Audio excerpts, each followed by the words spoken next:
तो शकुनी महाराज अपने नए चेले भोलू को उसके घर से अपने आश्रम लेकर आ रहे थे। रात हो चुकी थी और जंगल का मामला था।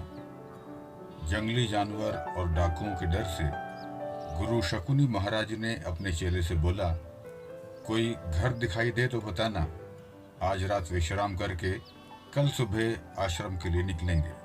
चेला बोला, गुरुजी आश्रम तो बस आने ही वाला है, कुछ देर और चलेंगे तो आश्रम आ जाएगा। गुरु शकुनी बोले, जैसा बोलता हूं वैसा करो।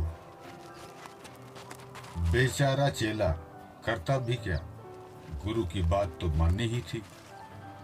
कुछ दूर चलने के बाद 3-4 घर दिखाई दिए। गुरु अपने चेले के साथ एक घर की तरफ बढ़े। चेले ने घर का दरवाजा खटखटाया। घर के मालिक ने दरवाजा खोला।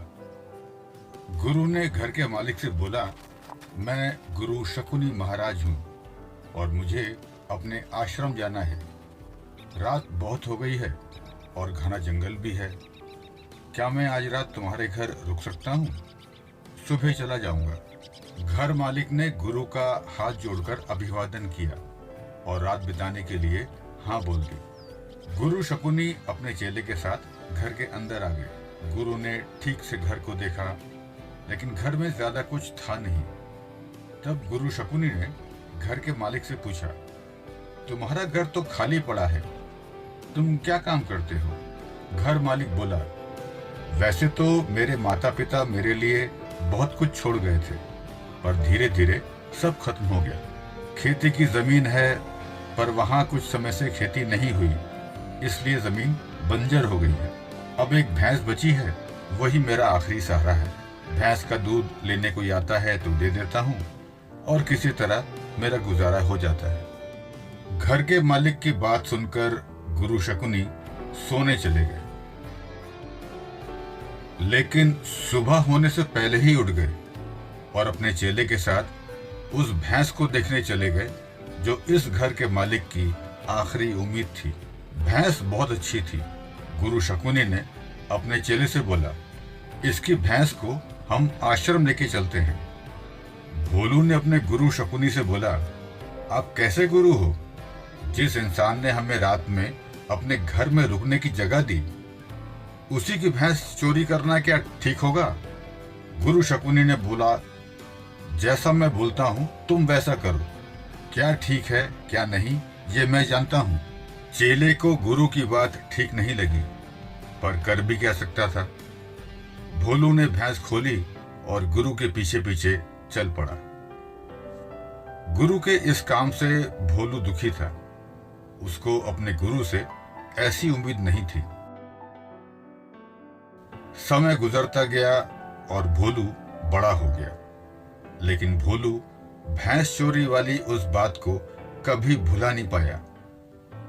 गुरु की मृत्यु के बाद भोलू ने उस आदमी से मिलके क्षमा मांगने का निश्चय किया जिसकी भैंस उसका गुरु चुरा लाया था। और अगले दिन भोलू उस आदमी से मिलने उसके गांव के लिए चल पड़ा। जिस छोटे से घर में गुरु चेले ने रात गुजारी थी, वहां पे एक आलीशान घर देखकर चेला आश्चर्यचकित हो गया। भोलू उस आदमी से मिला, अपना परिचय दिया और सालों पहले उसकी भैंस की चोरी के लिए अपने गुरु शकुनी की तरफ से माफी मांगी। भोलू की बात सुनकर उस आदमी ने भोलू से बोला कि मुझे दुख है, आप अपने गुरु को समझ नहीं पाए। आपके गुरु ने वो भैंस चोरी के लिए नहीं चुराई, वो यहां से भैंस लेके गए। मेरे माता पिता का जो कुछ भी था वो तो सब मैंने खत्म कर दिया था। एक भैंस के सहारे कब तक जी सकता था। मेरी भैंस के ना होने पर मुझे मजबूरन खेती शुरू करना पड़ा।